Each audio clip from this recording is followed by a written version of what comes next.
कृष्ण हरी जय जय राम कृष्ण हरी हरे जय राम हरी जय जय राम कृष्ण हरी हरे जय राम हरी हरी जय जय जय राम कृष्ण हरी हरी जय जय राम हरी कृष्ण जय जय जय राम कृष्ण हरी हरे जय जय राम कृष्ण हरी जय जय राम रूप पाहता लोचनी लोचनी रूप पाहता लोचनी लोचनी रूप पाहता लोचनी लोचनी रूप पाहता लोचनी सुख झाले वो साजनी सुख झाले वो साजनी तो हा विठ्ठल बरवा बरवा तो हा विठ्ठल बरवा सुख झाले हो साजनी सुख झाले हो साजनी तो हा विठ्ठल बरवा तो हा विठ्ठल बरवा तो हा माधव बरवा तो हा माधव बरवा तो हा विठ्ठल बरवा तो हा माधव बरवा तो हा विठ्ठल बरवा तो हा विठ्ठल बरवा तो हा विठ्ठल बरवा तो हा माधव बरवा तो हा विठ्ठल बरवा बरवा तो हा विठ्ठल बरवा जय जय राम कृष्ण हरी जय जय राम कृष्ण हरी जय जय राम कृष्ण हरे हरी जय जय राम कृष्ण जय जय राम कृष्ण जय जय राम कृष्ण जय जय राम कृष्ण जय जय राम कृष्ण जय जय राम कृष्ण जय जय राम कृष्ण जय जय राम कृष्ण जय जय राम कृष्ण जय जय राम कृष्ण हरी जय जय राम कृष्ण जय जय राम कृष्ण हरी जय जय राम कृष्ण हरी राम कृष्ण हरी जय जय राम जय जय राम कृष्ण हरी जय जय राम कृष्ण हरी जय जय राम कृष्ण कृष्ण हरी हरे जय जय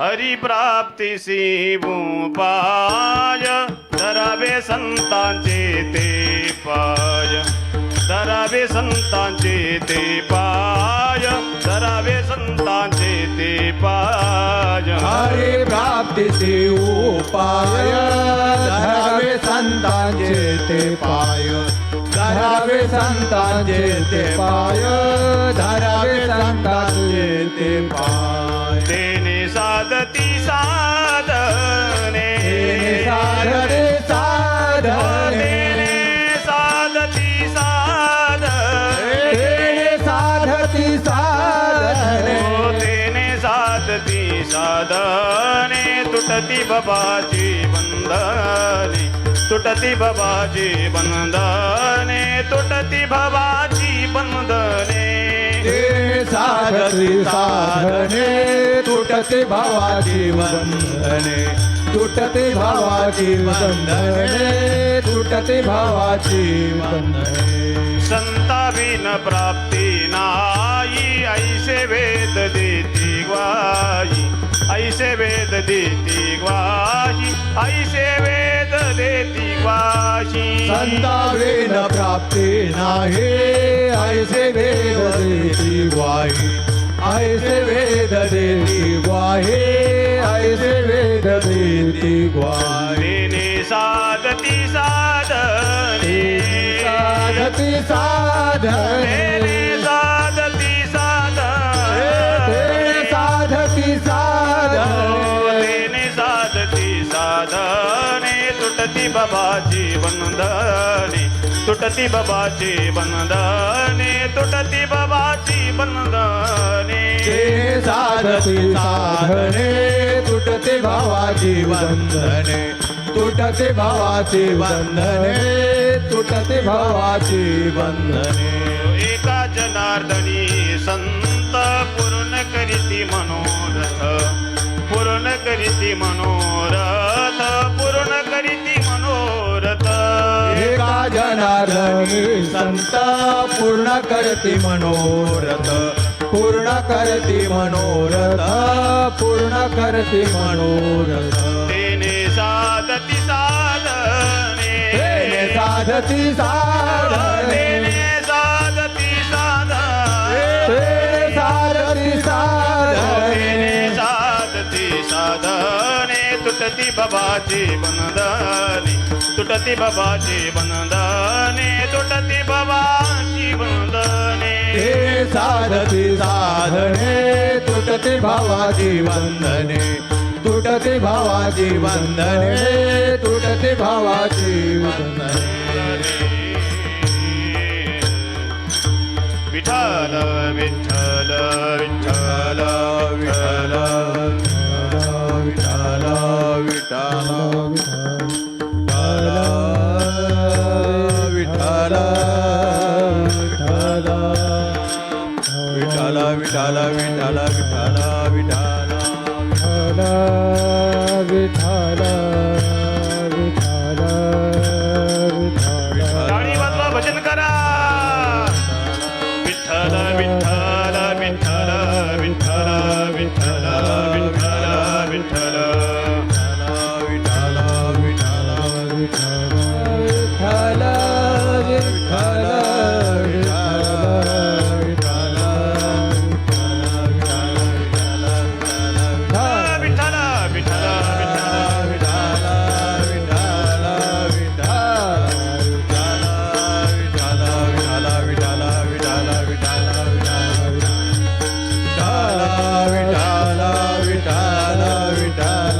विठ्ठल पुंडलिक वरदा श्री ज्ञानदेव पंढरीनाथ भगवान ज्ञानेश्वर महाराज तुकाराम महाराज छत्रपती शिवाजी महाराज भारत माता की बोल बजरंग बली की विठ्ठल विठ्ठल विठ्ठल विठ्ठल विठ्ठल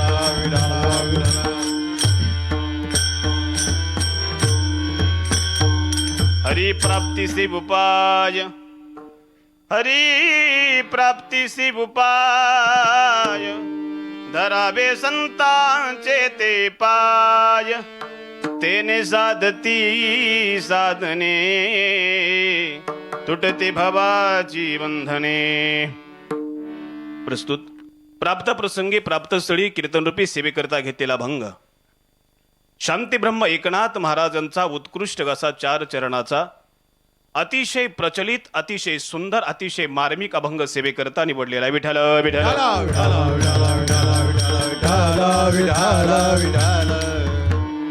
अभंगाच्या प्रत्येक चरणाचा जर विचार करायचा झाला तर अभंगाच्या प्रत्येक एक चरणामध्ये एक विशिष्ट प्रकारच्या विषयाचं चिंतन अतिशय मार्मिकतेने एकनाथ महाराज करतात. बघा तुम्ही याच्यामध्ये 4 मुद्द्याच्या माध्यमातून आपण हा विषय समजून घेऊया. ज्या व्यक्तीला भगवान परमात्म्याची प्राप्ती करून घेण्याची इच्छा आहे अपेक्षा आहे आकांक्षा आहे अशा व्यक्तीनं भगवान परमात्म्याला प्राप्त करण्यासाठी संतांना शरण जावं. हरी प्राप्तीसी उपाय धरावे संतांचे ते पाय. 1. ज्या व्यक्तीला हरीची प्राप्ती करून घ्यायची आहे त्याला उपाय सांगितल्यानंतर ती जी साधना आहे त्या साधनेची फलश्रुती काय आहे सांगतात. तेने साधती साधने तुटती भवाची बंधने. 2. तिसऱ्या चरणामध्ये सांगतायत तिसऱ्या मुद्द्यामध्ये सांगतायत जी साधना सांगितलेली आहे ती साधना फलभूत देणारी आहे. ती फलश्रुती देत असताना जर यातला कुठला पुरावा पाहिजे असेल तो पुरावा देतायत. 3. आणि शेवटी सांगतायत ज्या व्यक्तीला मनोरथ पूर्ण करायचा असेल देवाला प्राप्त करायचं असेल आणि जी साधना उत्थान पावणारी आहे ती जर साधना कोणती असेल तर ती संतांची सेवा आहे आणि तीच एक सेवा आपल्या असणाऱ्या जीवाचं मनोरथ पूर्ण करू शकते. 4. विठ्ठल विठ्ठल.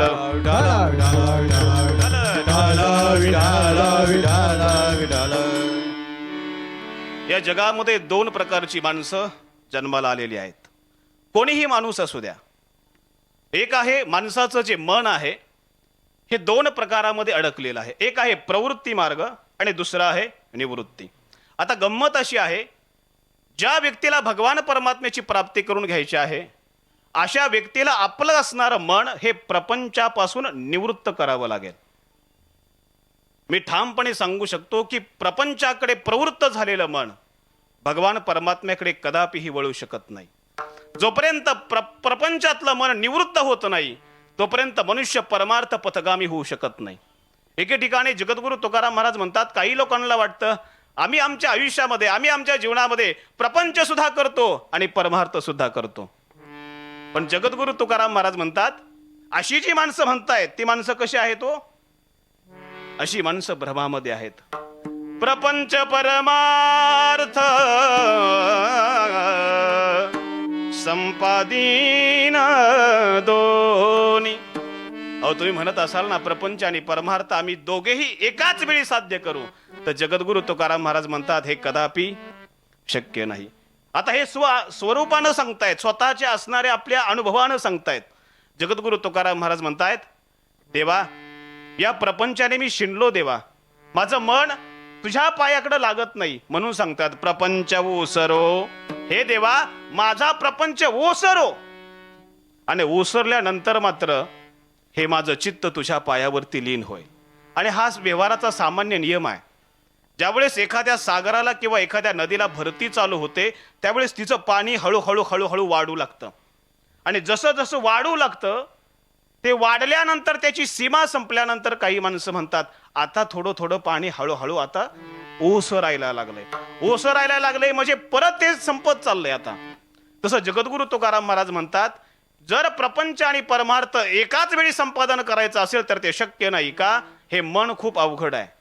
हे दोन्ही ठिकाणी एक क्रिया एकाच वेळी घडू शकते, दोन क्रिया एका वेळी घडू शकत नाही. म्हणून आपलं जे असणारं मन आहे हे परमार्थ पथगामी करायचं असेल, म्हणजे हरीच्या प्राप्तीकडे लावायचं असेल, तर सगळ्यात अगोदर आपल्याला पहिली गोष्ट करावी लागेल ती म्हणजे प्रपंचाची निवृत्ती. विठ्ठल विठ्ठल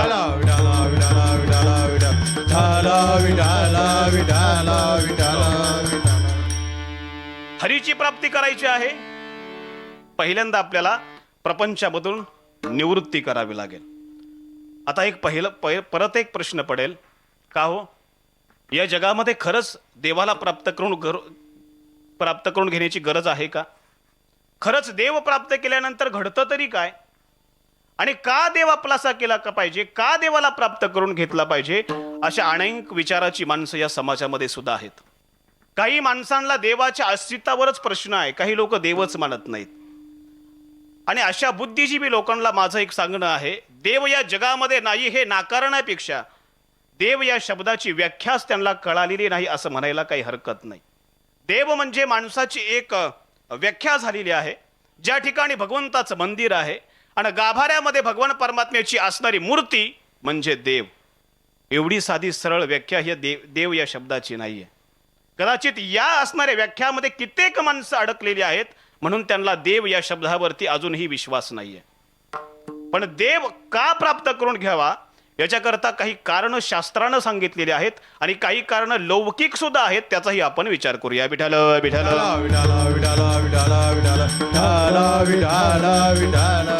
देव प्राप्त का करून घ्यावा याची काही शास्त्रीय कारण आपण पाहूया. हरीची प्राप्ती का करावी? एक आत्मसाक्षात्कारासाठी, दुसरी गोष्ट मोक्षासाठी आणि तिसरी गोष्ट आहे आपल्या आनंदासाठी. विठ्ठल विठ्ठल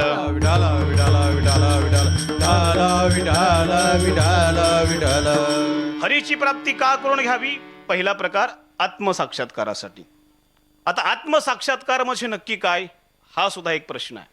खरं म्हणलं तर माणसाच्या जीवनाचं खरं लक्ष कोणतं असेल? मनुष्य जीवनस्य लक्ष्य किम अस्ति? या माणसाच्या जीवनाचं खरं लक्ष कोणतं आहे? जन्माला आल्यानंतर माणसानं काय करावं, खरं साध्य आपलं काय आहे? त्यामुळे शास्त्रकार सांगतात माणसाच्या जीवनाला जन्म आल्यानंतर काय करावं, तर स्वतःच्या स्वरूपाचं ज्ञान प्राप्ती करून घेणं माणसाच्या जीवनाचं खरं लक्ष आहे. आणि हे जर खरं लक्ष प्राप्त करायचं असेल तर आपल्याला आत्मसाक्षात्कार करून घ्यावा लागेल. आणि आत्मसाक्षात्कार जर झाला नाही धर्मातलं स्वतःच्या स्वरूपाचा सुद्धा बोध होणं शक्य नाही आणि हा बोध होण्याकरता देवाशिवाय शक्य नाही. विठ्ठल विठ्ठल विठाल विठाल विठाल विठाल विठाल. पंढरीच्या पांडुरंगाच्या दरबारामध्ये भगवंताचे अतिशय जवळचे भक्त श्री संत नामदेव महाराज. पंढरपुरामध्ये नामदेव महाराज आहेत आणि सगळी संत मंदियाळी पंढरपुरामध्ये उभी आहे. प्रत्येक संत येत आहेत, एकमेकांच्या पाया पडतायत, सगळ्यांना साष्टांग दंडवत घालतायत आणि साष्टांग दंडवत घाल्यानंतर सगळ्यांना प्रणाम केल्यानंतर एकमेकाची विचारपूस करतायत. पण या सगळ्या संतांच्या मांदियाळीमध्ये एक असे संत होते, असे देवाचे जवळचे शेजारी होते की ते एकाच्याही पाया पडले नाहीत. त्यांचं नाव आहे श्री संत नामदेवराय. विठ्ठल विठ्ठल विठ्ठल विठ्ठल. विठाल विठाल. आणि सर्व संत मांदेळ्यांच्या समवेत नामदेव महाराज येत आहेत आणि नामदेव महाराज पाहतायत. पण त्याच अवस्थेमध्ये एक लहानशी चिमुरडी मुलगी, तिचं नाव आहे मुक्ताबाई, ही नामदेवरायांचा थोडासा अपमान करते आणि नामदेव महाराजांना सहजच आहे वाईट वाटतं. आणि त्याच्यानंतरून मात्र कोण कच्चा आहे आणि कोण पक्का आहे याची विश्वासार्हता करण्यासाठी सर्व संत मांदेळी बोलवण्यात आली आणि त्या ठिकाणी गौरोबा काकांनी नामदेवरायांना कच्चं ठरवलं. आता देवाचा शेजारी, अगदी भगवंताचे लढीवाळ भक्त आणि देवाचा एवढा मला शेजार असताना, देव माझ्या सोबत बोलत असताना मी कसा काय कच्चा आहे याचा मात्र त्रास नामदेवरायांना होऊ लागला. आणि नामदेवराय संतांच्या मधूनच थेट निघाले आणि भगवंताच्या पांडुरंगाच्या समोर उभे राहिले आणि देवाशी भांडण करू लागले. आणि त्यावेळेस भगवान परमात्म्याने नामदेवरायांना विसोबा खेचरांकडे पाठवलं. दरमजल करता करता करता अंढा नागलातला विसोबा खेचरांच्या जवळ पोचले नामदेवराय. आणि पाहणारे जे दृश्य होतं ते दृश्य पाहिल्यानंतर मात्र नामदेवरायांच्या मनामध्ये थोडीशी वेदना झाली. पाहिलं, एक वयोवृद्ध म्हातार झोपलंय पण त्याचा एक पाय शिवशंभूच्या पिंडीवरती आहे. जवळ गेले नामदेवराय आणि जवळ गेल्यानंतर त्या वृद्ध असणाऱ्या विसोबा खेचरांना नामदेवराय म्हणतात, बाबा का हो, तुम्ही झोपलात काही हरकत नाही, पण तुमचा पाय शिवशंभूच्या पिंडीवरती आहे, देवावरती पाय ठेवून कोणी झोपतं का? आणि त्यावेळेस विसोबा खेचर म्हणतायत, मी एवढा वृद्ध झालोय की माझा पाय मलाच उचलत नाही, एक काम करा ना, तुम्हाला जर उचलता येत असेल ना तर माझा पाय उचला आणि बाजूला ठेवा. नामदेवराय पाय उचलण्याकरता वाकले, पाय उचलला आणि दुसऱ्या बाजूला ठेवला. जसा दुसऱ्या बाजूला ठेवला तशी त्या पायाच्या खाली दुसरी पिंड निर्माण झाली. अशी अनेक ठिकाणी पाय उचलून ठेवतील, त्या ठिकाणी जशी शिवशंभूची पिंड निघू लागली. त्यावेळेस मात्र नामदेवरायांना अनुग्रह झाला की या चराचर सृष्टीमध्ये असणारा भगवान परमात्मा, त्याचा ठाव कुठेच नाही असं नाही. मला एवढंच सांगायचं आहे, या जन्माचं खरं सार्थक आहे आपल्या स्वतःच्या स्वरूपाचं बोध करून घेणं, म्हणजेच आत्मसाक्षात्कार करून घेणं. हे फक्त देवाच्या कृपेनेच घडतं, म्हणून त्या हरीला प्राप्त करावं. विठ्ठल विठ्ठल.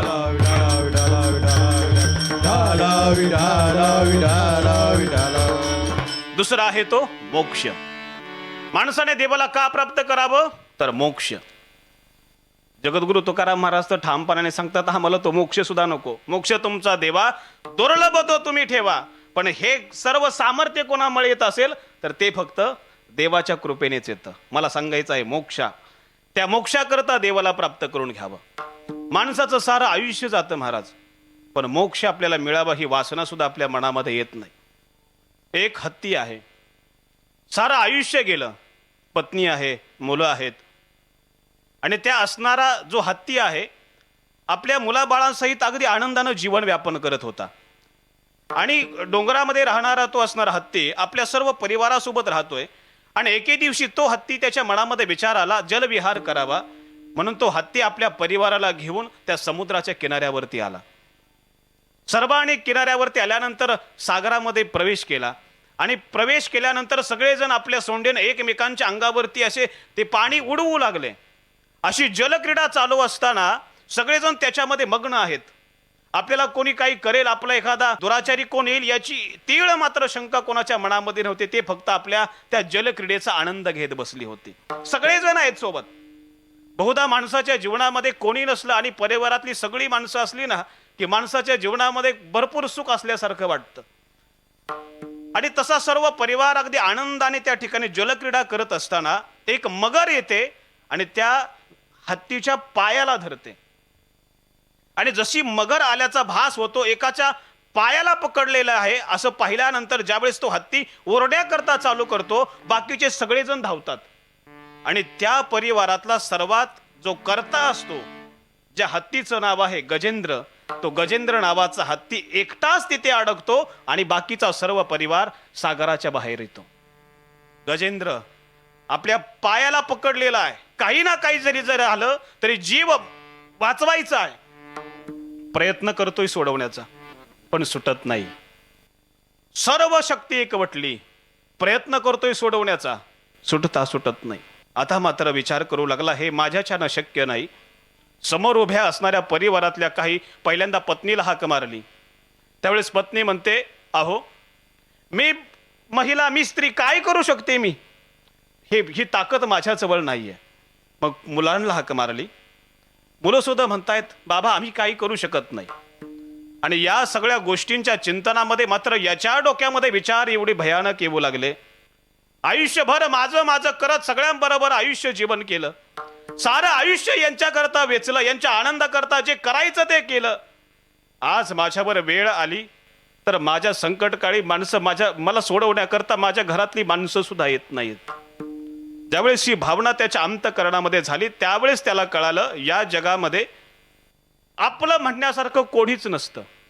आणि जे आपलं असतं ते संकटकाळी कधी सोडून जात नाही. आणि जाणीव झाली, आता याच्यामधून सोडवणार तरी कोण. बहुधा माणसं संकटाच्या काळामध्ये आपली माणसं ओळखायला शिकतात. संकटकाळी जी माणसं आपली आहेत ती माणसं आपल्याला शेवटी कळतात की संकटामध्ये कोण आपलं आहे आणि कोण परक आहे. या संकटाच्या काळामध्ये गजेंद्र नावाचा हत्ती पाहतोय, समोर पाहतोय, आपल्या सगळी घरची उभे आहेत, पण कोण येत नव्हतं. आणि आता धाय मोकळून रडू लागला. आणि इथं सोडवणारा मला दुसरा कोणी नसून या जगाच्या मालकाशिवाय मला कोणी इथं सोडवणार नाही. म्हणून भगवान परमात्माचा धावा चालू केला. भगवंता, सारं आयुष्य ज्यांच्या करता वेचलं, हे सोडवण्याकरता येत नाही. देवा वाचव मला, देवा वाचव. देवाला हाक मारली, देवाची विनवणी करू लागला, देवांची स्तुती केली. क्षणाचाही विलंब न लावता तो भगवान परमात्मा त्या ठिकाणी अवतीर्ण झाला आणि त्या असणाऱ्या संकटामधून गजेंद्राला सोडवलं, त्याला मोक्ष प्रदान केला. म्हणून या जगाच्या पाठीवरती कोणत्याही संकटामध्ये पाठीमागे ठामपणे उभे राहून मोक्षदान करणारे एकमेव तत्व कोणतं असेल तर ते फक्त परमार्थ तत्व आहे. म्हणून त्या देवाची प्राप्ती करावी. विठाला विठाला विठाला विठाला विठाला विठाला विठाला. आणि देवाला प्राप्त करून का घ्यावं याचं तिसरं कारण आहे सुख. जन्माला आलेला प्रत्येक जीव ही सुखाची अपेक्षा करतो. सुख म्हणजे आनंद. मी जीवनामध्ये दुःख व्हावं, दुःखी असावं असं कोणालाच वाटत नाही. सगळ्यांना असं वाटतं की आम्ही आमच्या जीवनामध्ये सुखी म्हणजे आनंदी असावं. आणि हा आनंद माझ्या भगवान परमात्म्याशिवाय या जगामध्ये दुसरं कोणी सुद्धा देणारं नाहीये. म्हणून त्याच्याकरता आपल्याला हरीची प्राप्ती करावी हे लागेल. या सुद्धा सुखाचे काही दोन प्रकार शास्त्रकार सांगतात. एक सुख आहे लौकिक सुख आणि दुसरं सुख आहे अलौकिक सुख. एक सुख असं आहे जे सुख आपल्याला विषयाच्या उपभोगापासून भेटतं, पण ते असणारं विषयांचं जे सुख आहे ते आज उपभोगल्यानंतर काही क्षणासाठी मिळतं, पण काही क्षणानंतर ते निघून जातं. याचं नाव आहे लौकिक सुख. आणि दुसरं सुख आहे अलौकिक सुख. म्हणजेच काय, आत्यंतिक निवृत्तीची प्राप्ती म्हणजे आत्यंतिक दुःखाची निवृत्ती आणि परमानंदाची प्राप्ती होणं म्हणजेच अलौकिक सुख. विठ्ठल विठ्ठल.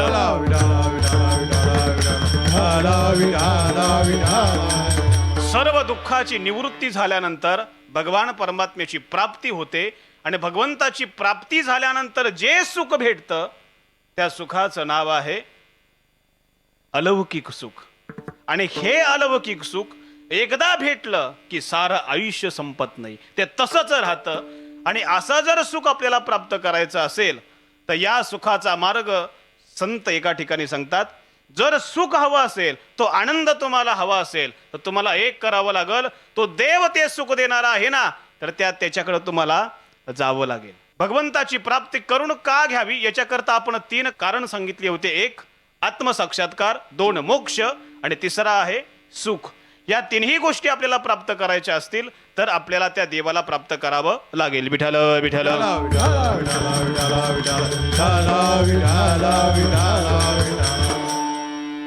या आहेत शास्त्रिक असणारी कारण. बरं, हरीला प्राप्त का करून घ्यावं याचा जर लौकिक विचार करायचा झाला तर सगळ्यात महत्वाचा आहे तो असणारा आपला नरदेह.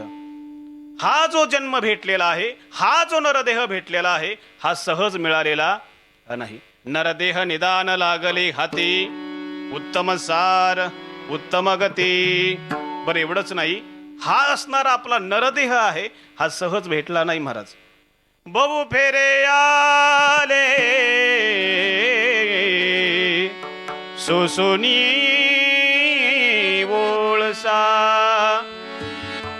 बहुत म्हणजे अनेक फेरे सोसून सोसून सोसून सोसून मग हा आपल्याला नरदेह प्राप्त झालाय. बरं, हा आत्ता प्राप्त झालाय, पुढं भेटेल का याची काही शाश्वती, परत पुढे ऐसा लाभ परत भेटेल याची काही शाश्वती नाही. एके ठिकाणी म्हणतात नरदेह दुर्लभ जाना. कसा आहे नरदेह? दुर्लभ आहे. शतवर्षाची गणना त्यामध्ये दुःख यातना. नरदेह दुर्लभ सांगितलाय. बरं, काय आहे? शतवर्षाची गणना. आणि पुढं सांगितलं त्यामध्ये काय आहे? दुःखाच्या यातना आहेत. पण त्यामध्ये दुःखाच्या यातना संपवायच्या असतील आणि आनंदी व्हायचा असेल तर मग तुम्ही आठवा मधुसूदना. कारण हा देह परत भेटणार नाही. मनुष्य देह दुर्लभ आहे. कसा आहे हो? एकदा भेटलाय, परत मिळेल का नाही याची काही शाश्वती नाही. याकरता उदाहरण कबीरदासजी देत आहेत. एक झाड आहे आणि ते झाड लहानाचं जसं मोठं होतं जातं ना, तसं त्याला फांद्या येतात आणि त्या फांद्याला पानं असतात आणि फुलंही असतात. ते अनेक दिवस ते फूल त्या झाडासोबत राहतं आणि ते फूल झाडासोबत राहत असताना लहानाचं मोठं होतं. पहिलं छोटीशी कळी उमलते नाही का, जशी छोटीशी कळी उमलते, कळीचं रूपांतर सुंदर अशा फुलामध्ये होतं आणि एके दिवशी वारा येतो आणि ते मोठं झालेलं फूल तुटून खाली पडतं. आणि एकदा का ते खाली पडलं की ते झाडाकडे बघून म्हणतं, एवढ्या दिवस मी तुमच्या सोबत राहिलो, मला तुमच्यापासून दूर झालेल्याचं दुःख होतोय. कितीही दुःख त्या झाडाला त्यानं प्रतिपादन केलं फुलानं, तरी खाली पडलेलं फूल पुन्हा एकदा त्या झाडाला परत चिकटेल का हो? तरुवर से फूल गिरे फिरन लगे डार, असं म्हणतायत. एकदा का हा देह मिळालाय ना, तर तो भगवान परमात्म्याने आपल्याकरता दिलाय, म्हणून त्या देवाचं आपल्याला प्राप्ती करून घ्यायला पाहिजे. एवढंच नाही, म्हणतायत की हा जो नरदेह भेटलाय ना, हा भगवान परमात्म्याच्या चिंतना करतात, भजना करताच भेटलेला आहे. दिले इंद्रिय हात पाय कान, इंद्रिय हात पाय कान, डोळे मुख बोलाया वचन, डोळे मुख बोलाव्या वचन, जेणे तू जोडसी नारायण, नाशे जीव पण भवरोग, जोडसी नारायण, नाचपण भवरोग.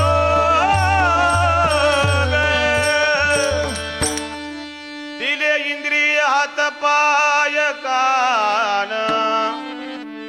या नरदेहामध्ये किती आनंद आहे हो. दिले इंद्रिय हात पाय कान, डोळे मुख बोलाया वचन, जेणे तू जोडसी नारायण. थोडासा विचार करायचा झाला तर शास्त्रकार असं म्हणतात, या नरदेहानं जरी भगवान परमात्म्याची प्राप्ती होते हे जरी सांगितलं असलं तरी शास्त्र सांगतंय, या डोळ्यानं आपण भगवंताला पाहू शकत नाही, या कानाने भगवान परमात्म्याची कीर्ती आपण ऐकू शकत नाही. असं म्हणतात, या वाचेने त्या देवाचं नामस्मरण घडू शकत नाही. मग आपण तर करतोय, याच्या पाठीमागं काय कारण असेल का हो? अनेक माणसं सत्संग ऐकतात, काही माणसं त्याच्याकडे फिरकत सुद्धा नाहीत. याच्या पाठीमागं काही कारणं आहेत. काही माणसांची वृत्ती परमार्थ पथगामी आहे, तर काही माणसांना देव मान्य नाही. असं का होतं हो?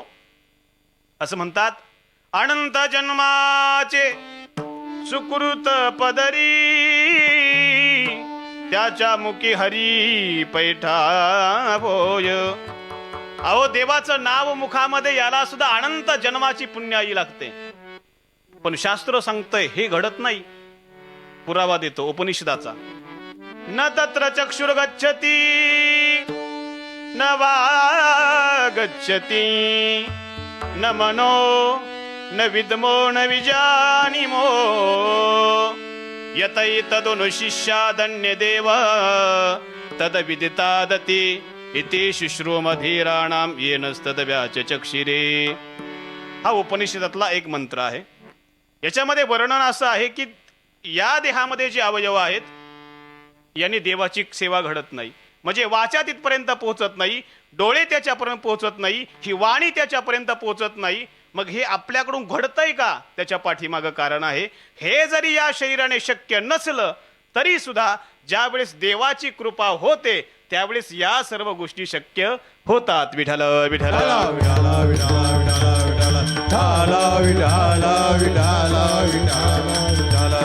म्हणून हा असलेला उत्तम नरदेह आपल्या हाती लागलेला आहे.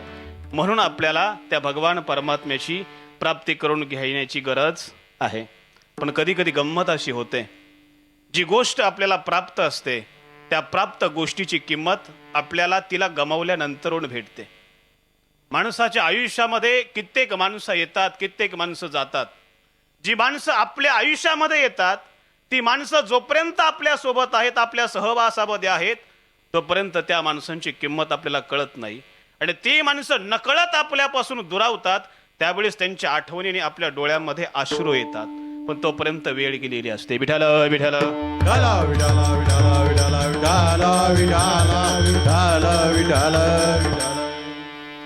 अशीच गंमत एकदा सर्व गोपिकांच्या संदर्भामध्ये घडली होती.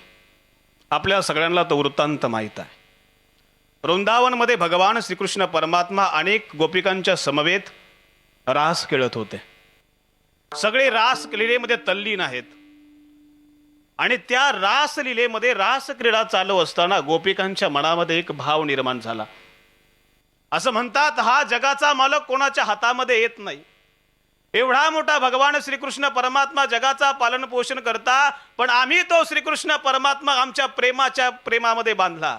स्वतःच्या प्रेमाच्या भावनेचा अभिमान झाला. आणि हा अभिमान देवाला तीळ मात्र सुद्धा सहन होत नाही. तीळ मात्र जरी होय अभिमान, तीळ मात्र जरी होय अभिमान, तीळ मात्र जरी होय अभिमान, तीळ मात्र जरी होय अभिमान. मेरू तो समान बार देवा, मेरू तो समान बार देवा, मेरू तो समान बार देवा, मेरू तो समान बार देवा.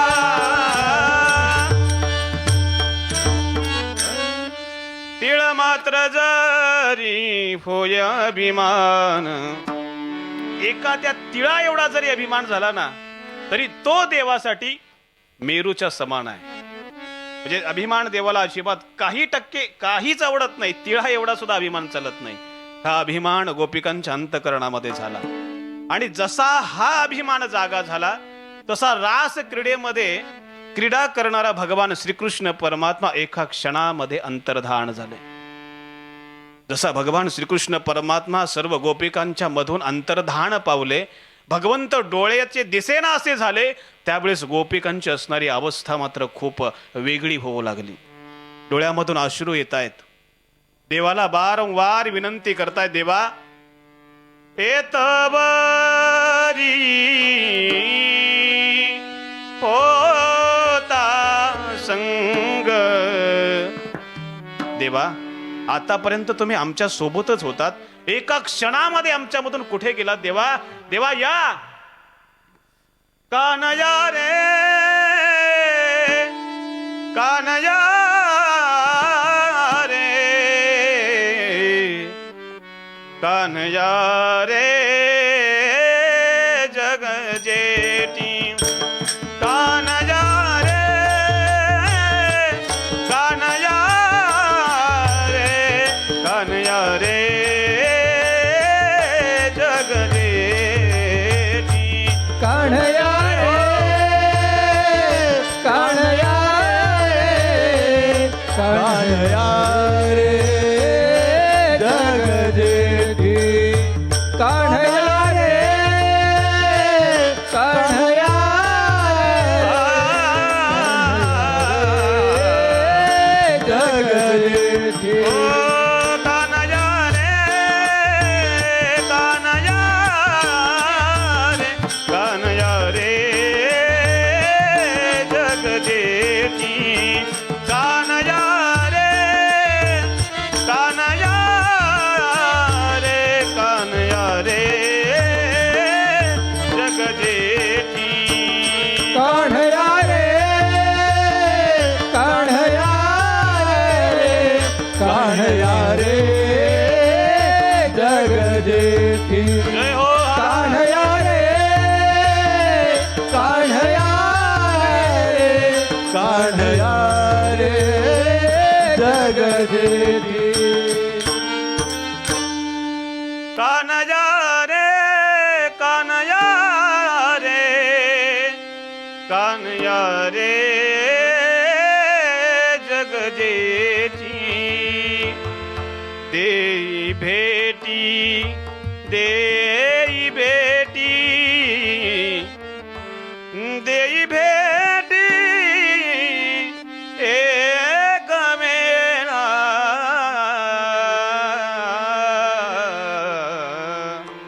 कान्हया रे जग जेठी. देवा आतापर्यंत तू आमच्या सोबत होतास, एका क्षणामध्ये आमच्यापासून एवढ्या कुठवर दूर गेलास, डोळ्याने दिसेनासा झालाय.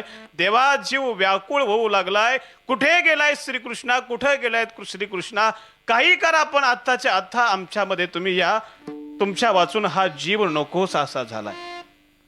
आणि त्यावेळेस मात्र भगवान परमात्म्याची असणारी ती भावना, त्यावेळेस भगवान श्रीकृष्ण परमात्मा गोपिकांचा विरह, गोपिकांच्या अंतकरणातलं प्रेम पाहून भगवंत पुन्हा एकदा रास लीलेमध्ये पुन्हा अवतीर्ण होत आहेत.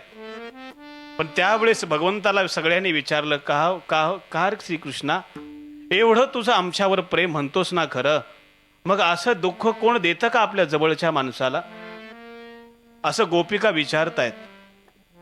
पण वर्तमान परिस्थिती अशी आहे, आजच्या कलियुगामध्ये लांबच्या माणसांपेक्षा अगदी जवळची माणसं सगळ्यात जास्त दुःख देतात. विठ्ठल विठ्ठल विठाला विठाला विठाला विठाला.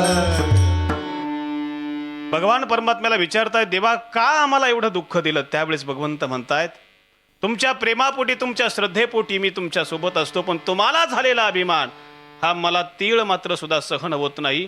मला सांगायचं एवढंच आहे, जी गोष्ट आपल्याजवळ आत्ता आहे त्या गोष्टीचं महत्त्व आपल्याला कळणं हे गरज आहे. आणि जर हे कळालं नाही तर पुढं आपल्या काही सुद्धा हाती लागणार नाही. विठ्ठल विठ्ठल विठाला विठाला विठाला विठाला विठाला विठाला. म्हणून पहिलं आहे अलौकिक कारण जे आहे त्याचं नाव आहे हा नरदेह जो भेटलाय.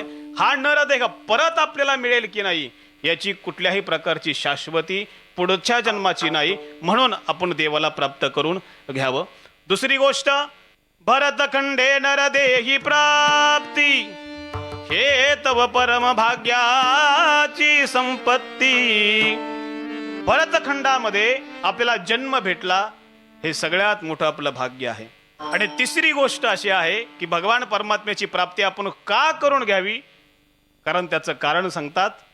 ज्यावेळेस आईच्या गर्भवासामध्ये आपला जीव वाढत असतो, 1 महिने 2 महिने 3 महिने 4 महिने असे महिने ओलांडल्यानंतर ज्यावेळेस 8वा महिना येतो त्यावेळेस आईच्या गर्भवासामध्ये असणारा जीव भगवान परमात्म्याला आर्त हाक ऐकतो आणि देवाला म्हणतो, देवा.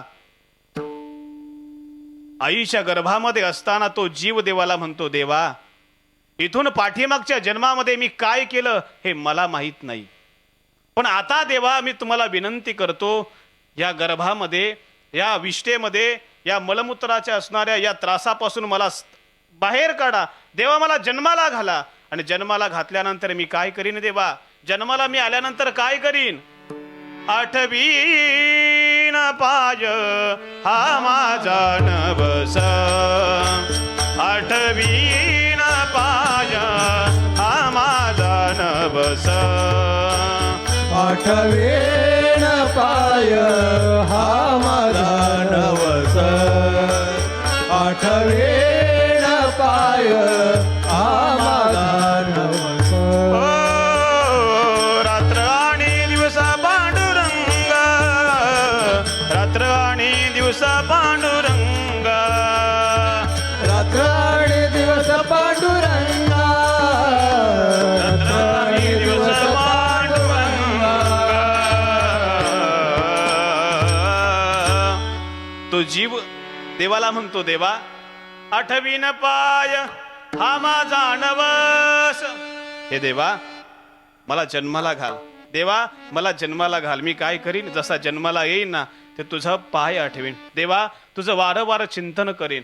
म्हणून तो देवाला केलेला नवस तो फिरण्याकरता का निदान देवाची प्राप्ती करून घ्यावी. विठ्ठल विठ्ठल विठाला विठाला विठाला विठाला विठाला विठाला विठाला विठाला विठ्ठल विठ्ठल विठ्ठल